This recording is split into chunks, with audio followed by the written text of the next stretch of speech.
नहीं पहले रिटायर होते थे ना तो चुपचाप सारे घर से रहना करते। और आज भी आने वाले आगे जो आ रहे हैं वो भी रिटायर हो रहे हैं, उनकी स्थिति भी वही है कि चुपचाप घर चल जाएंगे। 1500-1600 या 2000 पेंशन लेकर कहाँ जाएंगे वो? कौन उनका सम्मान करेगा? क्योंकि घर में भी सम्मान तभी है जब अच्छी पैसे की मतलब पेंशन लेके घर जाए ना, क्योंकि जो पैसा भी जरूर। मैं सबसे पहले तो अपील करना चाहता हूँ सभी साथियों से कि ये जो मौका हमें मिला पेंशन का, ये वैसे ही मिल गया खैरात में। 1871 में सबसे पहले अमेरिका में ये पेंशन लागू की गई थी। उसके बाद ये अंग्रेजों के दौर में 1935 में ये लागू की गई है। क्यों लागू की? उस समय का जो दौर था वो था मिलिट्री का दौर, सैनिकों के लिए लागू की गई थी। क्योंकि सेना में जो भर्ती होते थे तो उस समय विचार किया गया, क्योंकि जो उस समय के जो वायसराय वगैरह होते थे, इन्होंने देखा कि ये रिटायर होने के बाद कहाँ जाएंगे, नौकरी के बाद कहाँ जाएंगे, तब ये पेंशन शुरू की थी। और आज हम ये पेंशन ले रहे हैं। सरकार ये पेंशन खत्म करना चाहती है। 2006 के बाद पेंशन नहीं है। और आप देखो कौशल रोजगार है, कहाँ है पेंशन? पक्का रोजगार ही मिले, ले लो। संघर्ष चल रहा है एक पुरानी पेंशन को लेकर। एक संघर्ष सभी को पक्का किया जाए और पेंशन और सारे सम्मानजनक जो भत्ते बनते हैं वो हमें मिलने चाहिए। दूसरा, हमारे बीच में मिड डे मील की बर्जी करा रखा बैठे हैं, तो हम इनके लिए भी कह रहे हैं कि इनको कर्मचारी का दर्जा दिया जाए। तो बात ये आ जाती है भाई, कोई सुनने वाला तो होगा क्या? अब कुलबीर जी ने इतना प्रबंध किया, इतने मतलब मैसेज दिए, मेरे को भी मैसेज दिया, मैं उसके लिए तो धन्यवाद करता हूँ कि कुलबीर जी ने ऐसे सुनहरे अवसर पर मेरे को याद किया, उसके लिए मैं इनका धन्यवाद।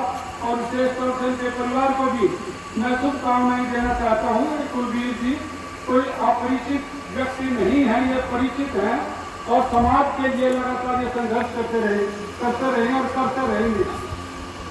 दो बात और कहना चाहता हूँ। मेरे से पहले अभी कादियान साहब बोल रहे थे, जिक्र कर रहे थे गुरु गोविंद सिंह जी के बच्चों का। मैं ये साफ तौर से कहना चाहता हूँ, वो धर्म की लड़ाई नहीं थी। कुछ लोग उसको धर्म की लड़ाई से जोड़ते हैं। ये सत्ता की लड़ाई थी, राजाओं की लड़ाई थी। और राजाओं ने दूसरे राजा को हराने के लिए किसी जाति का था, किसी धर्म का था, उन्होंने क्रूअल्टी की है, अमानवीय व्यवहार किए हैं। किसी का भी एग्जाम्पल उठा कर देख लो। मैं यहाँ पर किसी का जिक्र और इसलिए नहीं कर रहा हूँ क्योंकि हमने गुरु गोविंद सिंह जी का भी जिक्र किया। हम टीपू सुल्तान का भी जिक्र करना कैसे भूल गए, तो उनके लड़कों को भी इसी प्रकार से मतलब अंग्रेजों ने उनको काबू किया, मतलब कब्जा किया था। और बीच में और भी है, क्योंकि इतिहास लंबा है, राजाओं का इतिहास कोई मानवीय इतिहास नहीं है। दूसरी बात, इस दौर में अभी जो हमारे स्कूल हैं, जो हम शिक्षा दे रहे हैं, सरकार इस शिक्षा को अपने पास नहीं रखना चाहती, वो प्राइवेट करना चाहती है। PPP, public private partnership. और पब्लिक प्राइवेट पार्टनरशिप करने के लिए लगातार लगी हुई है। सन 2000 में जो पॉलिसी लेकर आए थे कि सरकार शिक्षा में खर्च क्यों करे, सरकार रेगुलर अध्यापक क्यों लगाए, जो पढ़ सकता और जिसके पास पैसा होगा पढ़ लेगा। और ट्रेड यूनियन के जो अधिकार हैं इनके ऊपर रोक लगाए। लगातार सरकार का हमला जारी। हमारे जो हरियाणा विद्यालय अध्यापक संघ है, रिटायर्ड कर्मचारी संघ हरियाणा है, लोकसभा लेकर संघर्ष कर रहा है। अभी भी रिटायर्ड कर्मचारी संघ के तौर पर 22 सितंबर को हमने अम्बाला कमिश्नरेट में धरना किया और 27 अक्टूबर को हम करनाल कमिश्नरेट में भी धरना देंगे। उसमें 2 विशेष मुद्दे हैं हमारे। पेंशन बचाओ तो है ही, लेकिन साथ में शिक्षा रोजगार और साथ में स्वास्थ्य, ये सभी को मिलना चाहिए।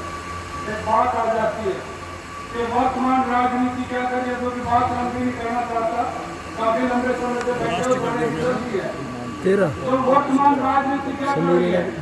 वर्तमान राजनीति हमें जाति और धर्म पर बांटने पर लगी हुई है।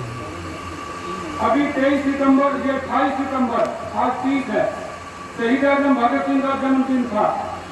और शहीद आजम भगत सिंह ने साफ तौर से कहा है कि जाति और धर्म हमारे रास्ते के रोड़े हैं, ये हमारे विकास के रोड़े हैं। जितना जल्दी जाति और धर्म को एक तरफ थोड़ी रहेगी, तो तभी हम कुछ इस सरकार से लेंगे, क्योंकि सरकारें शोषणकारी है, अन्यायकारी है। और ये लड़ाई लगातार कुलबीर जी और हम सब मिलकर लड़ रहे हैं। वर्तमान दौर में सरकार क्या कर रही है? अभी